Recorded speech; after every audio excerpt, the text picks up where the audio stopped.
Welcome to episode 5 of the Wiley Wire. Today we're going to cover a great NFL football weekend.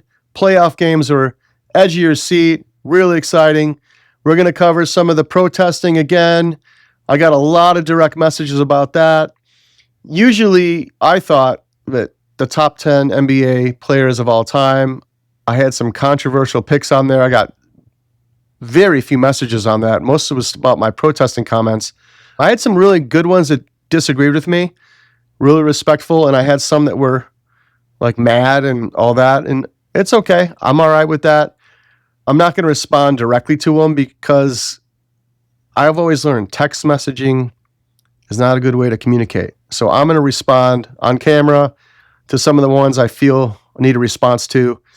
Also, we're going to cover MLK Day, the history of it, some facts about it I didn't know, and the civil rights movement.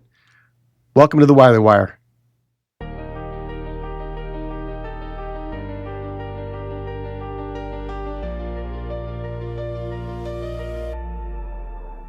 So even though we face the difficulties of today and tomorrow, I still have a dream. It is a dream deeply rooted in the American dream. I have a dream that one day this nation will rise up and live out the true meaning of its creed. We hold these truths to be self-evident, that all men are created equal.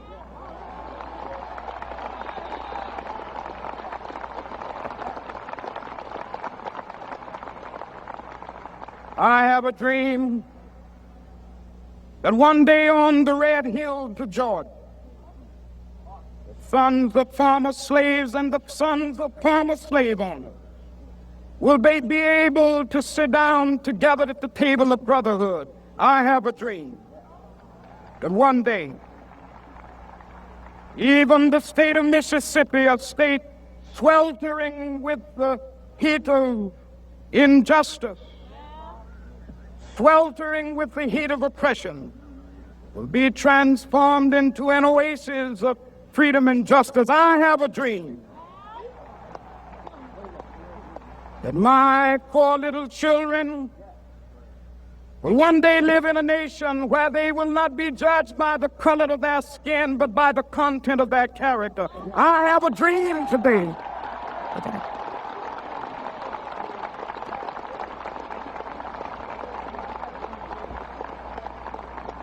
I have a dream that one day, down in Alabama, with its vicious racists, with its governor having his lips dripping with the words of interposition and nullification, one day right there in Alabama, little black boys and black girls will be able to join hands with little white boys and white girls as sisters and brothers. I have a dream today. We're back with our segment on Martin Luther King. Obviously, today is Martin Luther King Day, and we give a couple elements of this we can tie into a little bit what's going on today, but not too much, but a little bit. But first, I'm going to talk about Martin Luther King and his speech he gave. You couldn't give a better speech than that. You really couldn't. He was truly behind something that needed to be done, was the right thing to do, and everything that he was for, I agree on, 100%. But he was assassinated. And see, when the people were at that speech, he had some pull. Now, I'm going to get into his assassination because, and I've been looking at this for years, and you can do 100 episodes on it, but I'm not going to do that. I'm just going to highlight some of the key points that always pop into my mind about how it went down. And some people close to me know my take on it. But the assassin, Ray, it's just really strange, like how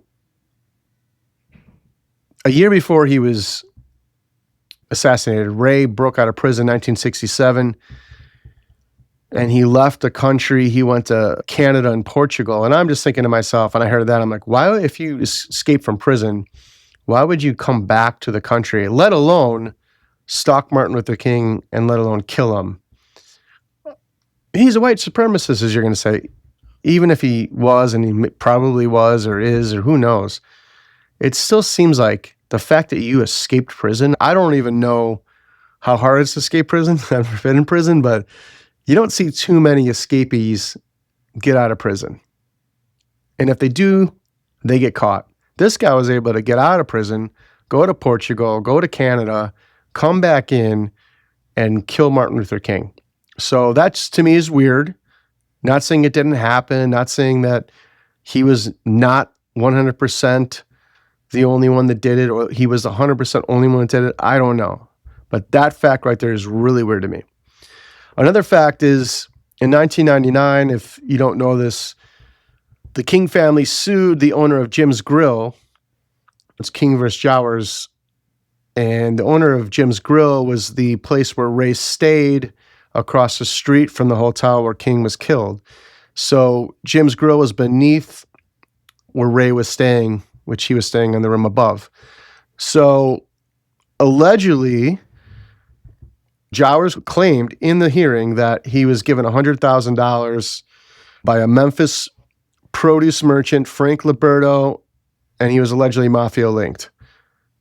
And he wanted him to facilitate the hit with a shot coming from the bushes behind the grill, not Ray's window.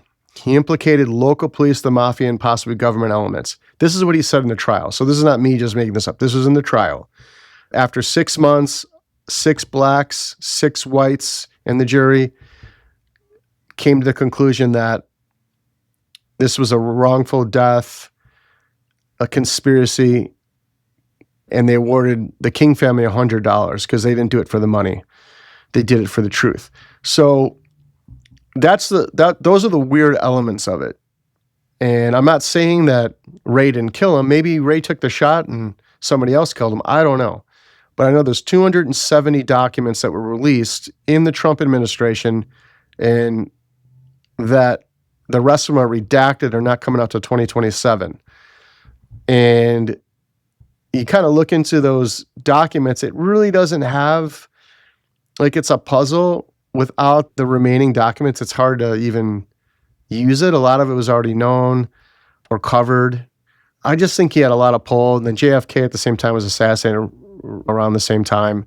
And it seemed like it's similar type of playbook for assassinations. You find somebody that, well, this is just my opinion, down on their luck, a prison escapee, all those type of things. It just seems a little off to me.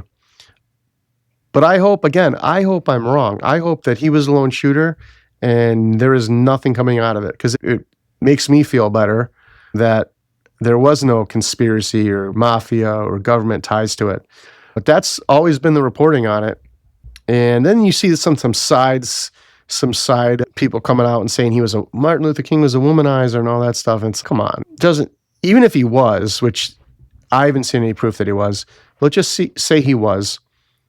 What does it have to do with what went down? So let's just say he was the biggest womanizer of all time. Wilt Chamberlain, it's just, I don't know, it doesn't make sense. What does it have to do with how he died? Why can't we investigate how he died? Why do we even have to bring that up on the side? And then you got people like, he was another Democrat that was taken out, or Martin Luther King was a Republican, his daughter is a Republican. It's like, Martin Luther King never said what party he was for. He always was independent in the middle. And there's reports that he voted for JFK and all that, but JFK is for the civil rights movement. Why wouldn't you vote for him? So that's my take on Martin Luther King, one of the great speakers. And I'm going to tie this into the protesting because it has nothing to do with what Martin Luther King was for. And everyone's going to, what are you talking about? Martin Luther King was for civil rights and for American citizens. It's a whole different ballgame.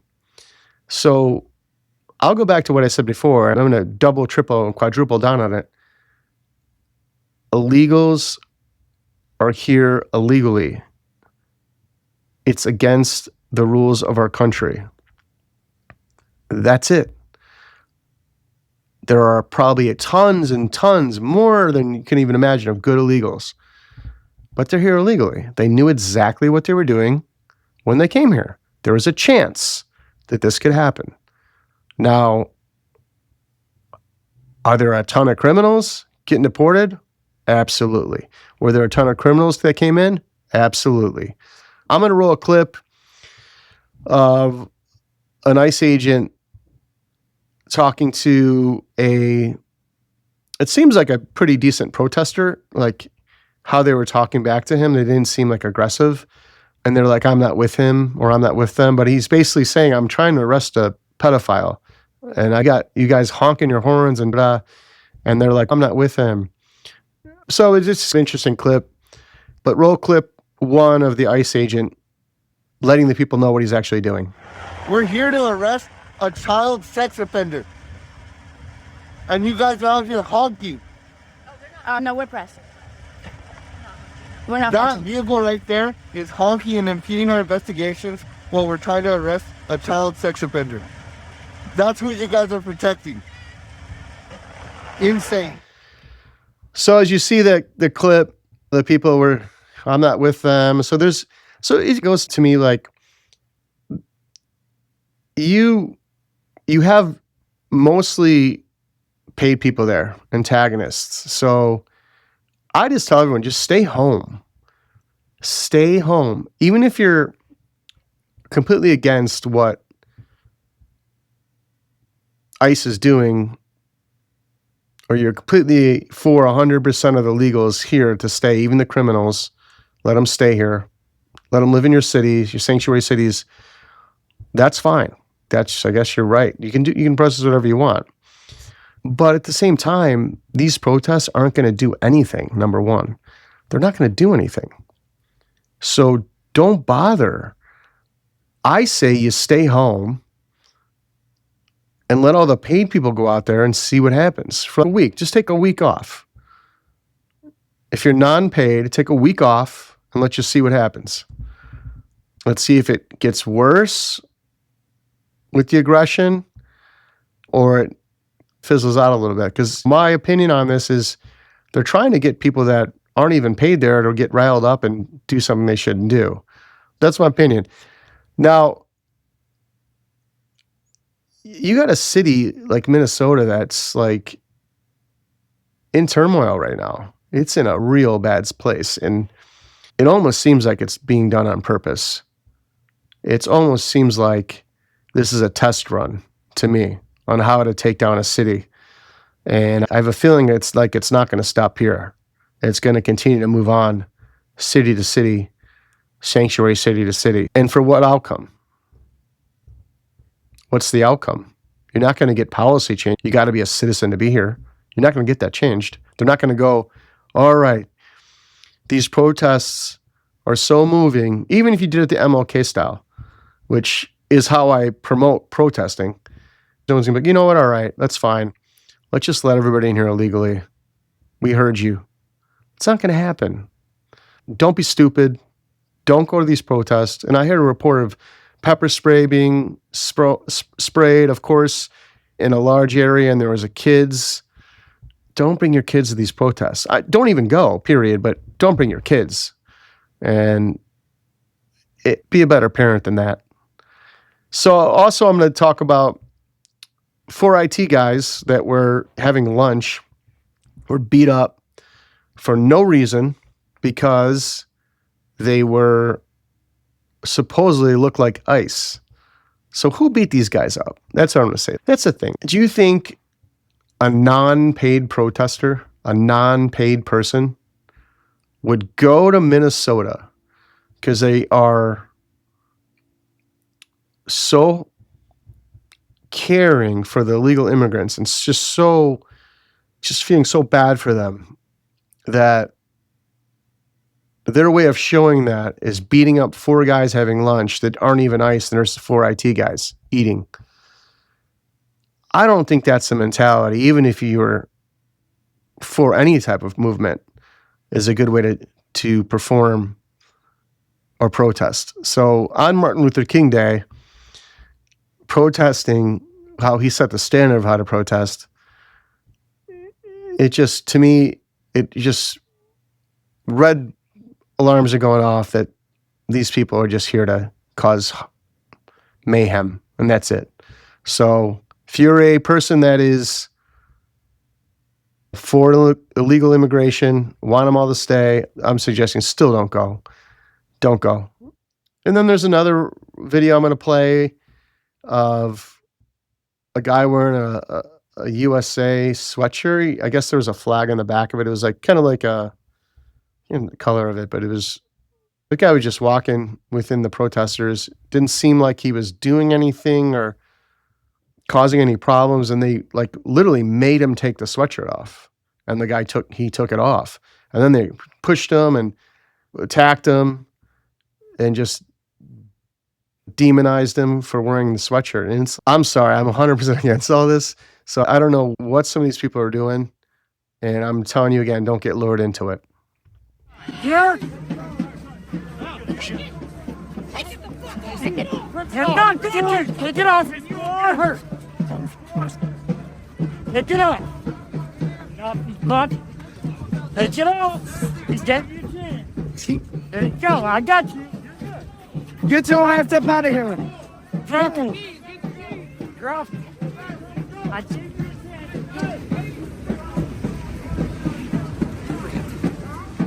Start.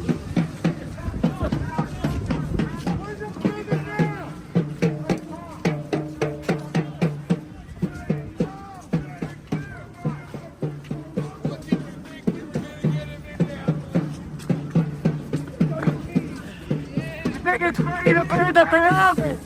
Don't go to work.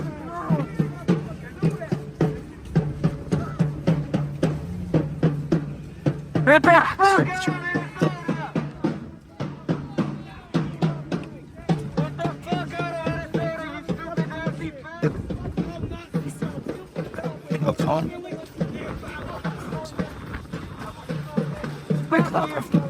Biggest guy in the fucking road, chicken in the fucking car.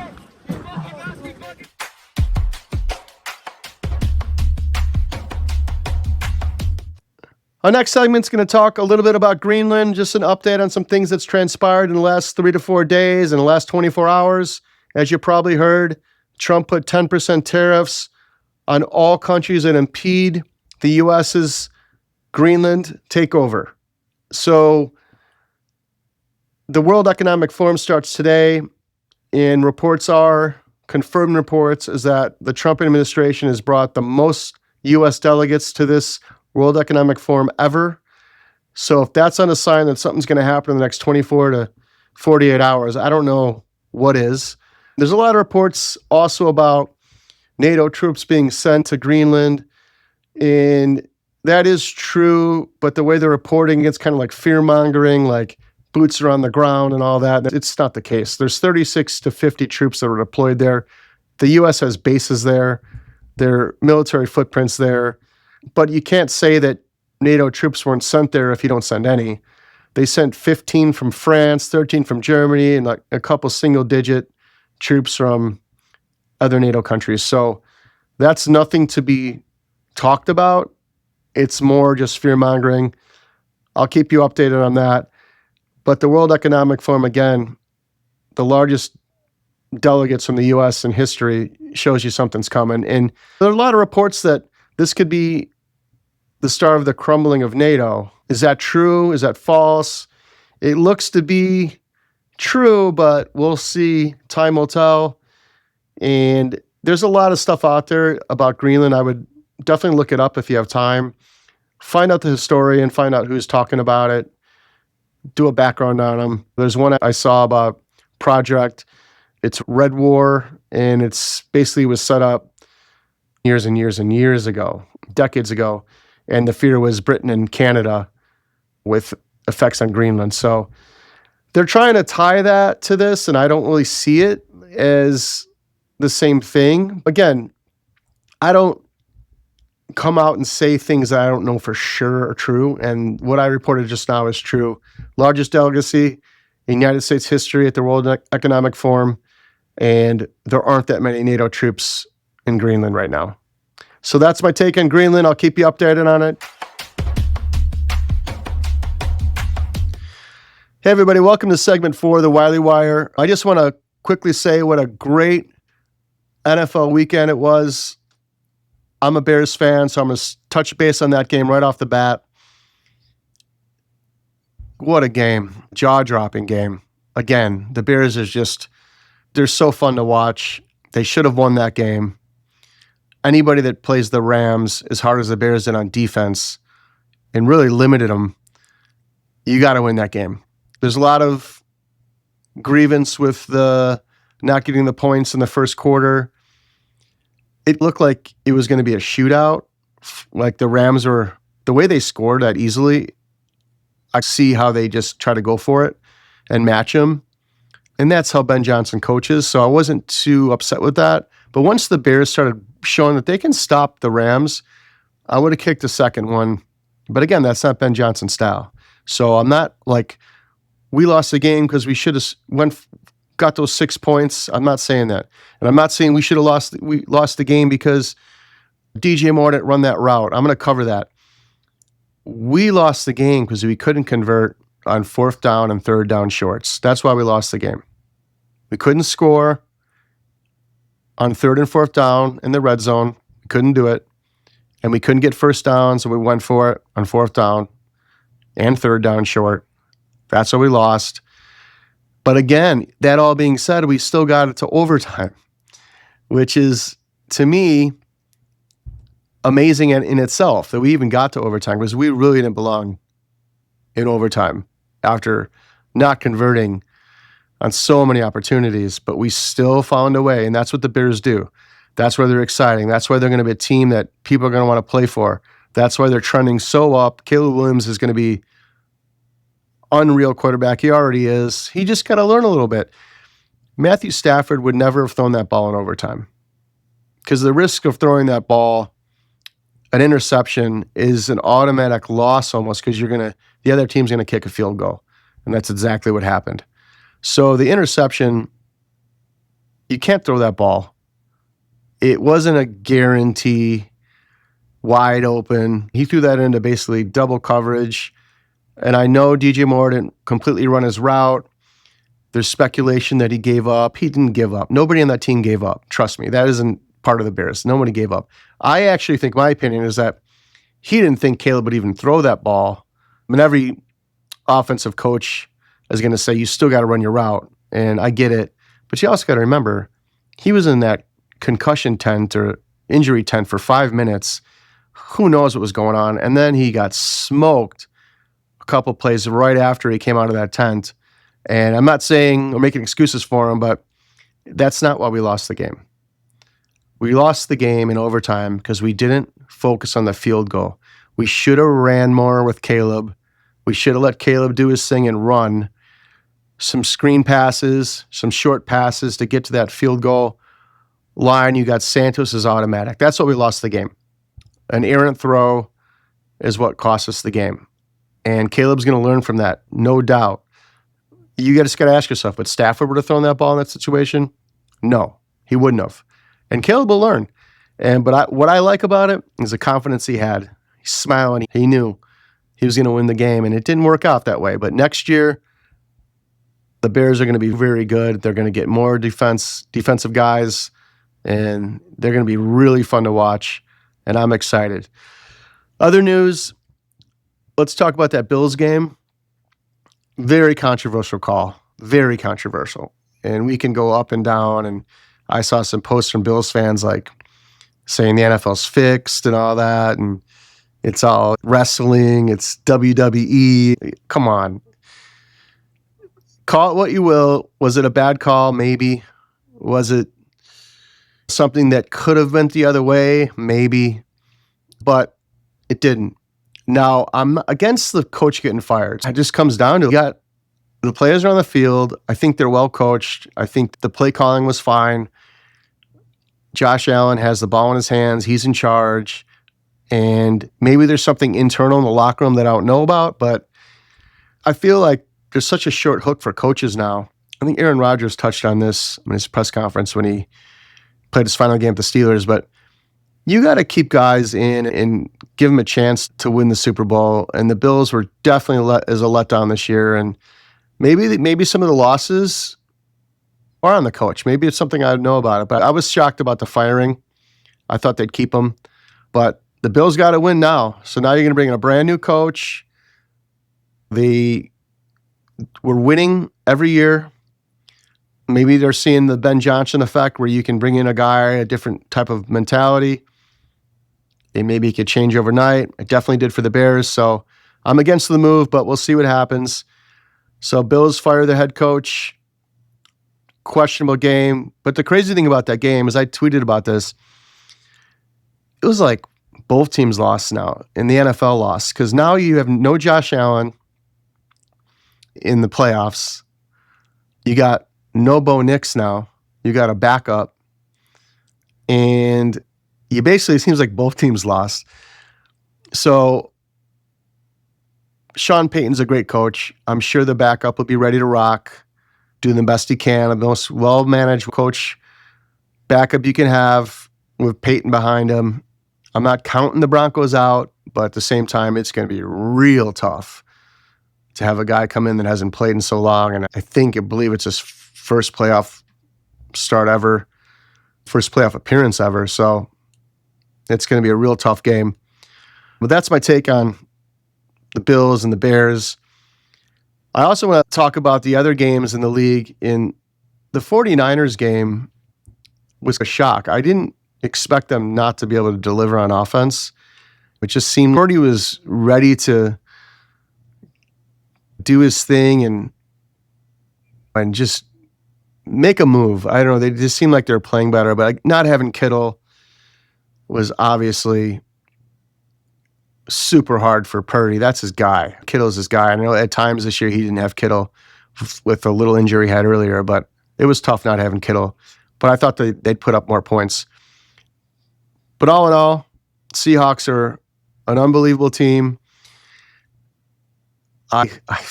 Man, the way they played, it's hard not to pick them to win it now.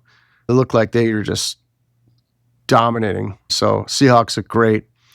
And then Patriots, Texans. So the Texans defense, I said it scared me, and it was awesome. If you really look at that game, they were out there so many times. You talk about 4 interceptions in the first half.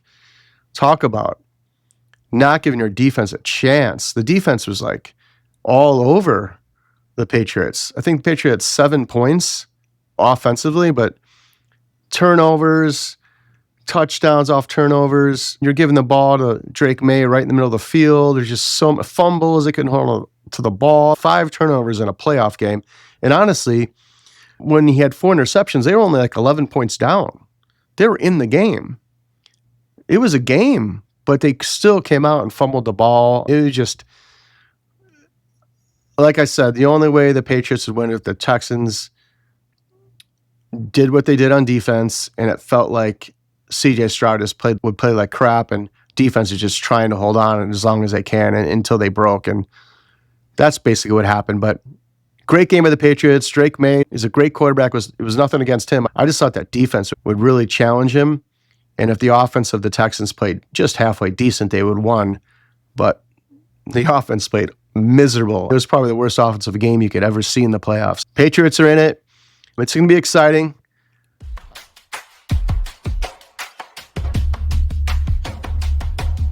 We're back, and we're going to go over a couple of the messages I got. Most of them were direct. A couple on the posts that, one I'm going to touch base from the post, and it talked about sports with Jordan score 45 a game in today's day, and I say 100% he would score 45, maybe more.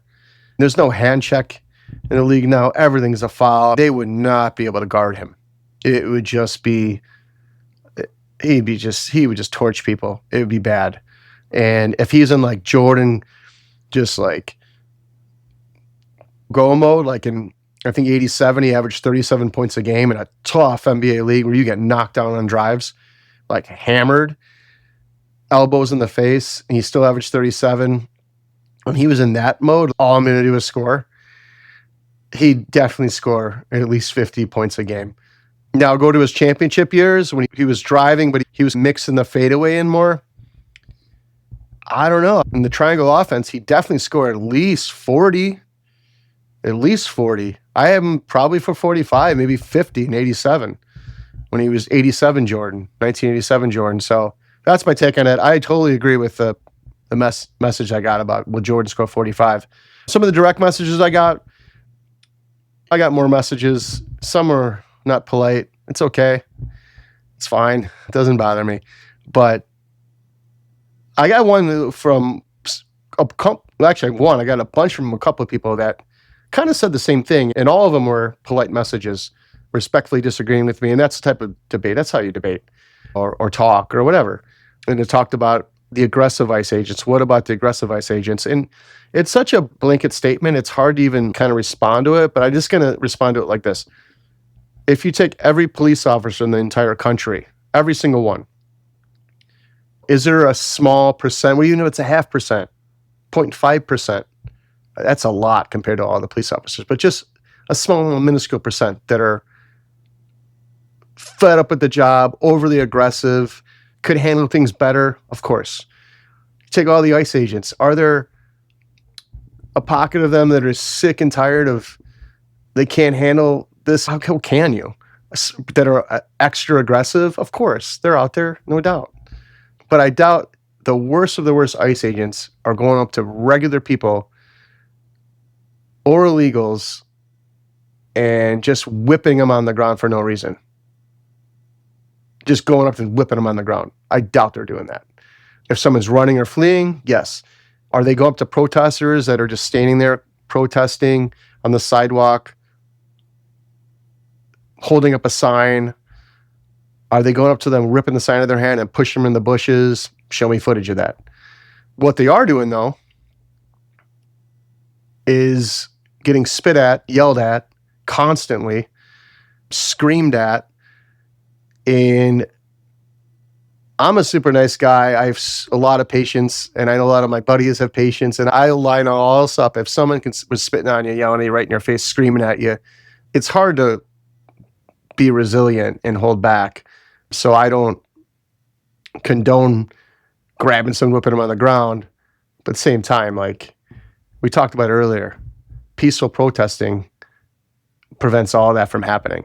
And these ICE agents are dealing with criminals, raids. They're doing a lot of things. And so a blanket statement, are there aggressive ICE agents? Yeah, of course there are. Are there good ICE? It's like saying, are there good ICE agents? Yeah, there are good ones. So I don't really know how to respond to that because I'm getting a lot of those messages are, what about the aggressive ones? And I don't really know what to say on it other than what's the scenario, what happened in each case. That's my take on the question. I respect everyone that sends me stuff. Keep sending it. And I love the debate. I don't like debating through messaging. Again, I'm going to restate this. It's like texting comes off really bad. And like some of the messages I got were perfectly text and they came off great. But some of them were just like, come on, I can't. And me writing back, I'm like, I'm not going to do that. What's the point? No, there's no text police coming to hand somebody a trophy. But you give your thoughts, I'll give mine. And you'll hear my thoughts Tuesday and Friday every week on the Wiley Wire. Thanks for watching.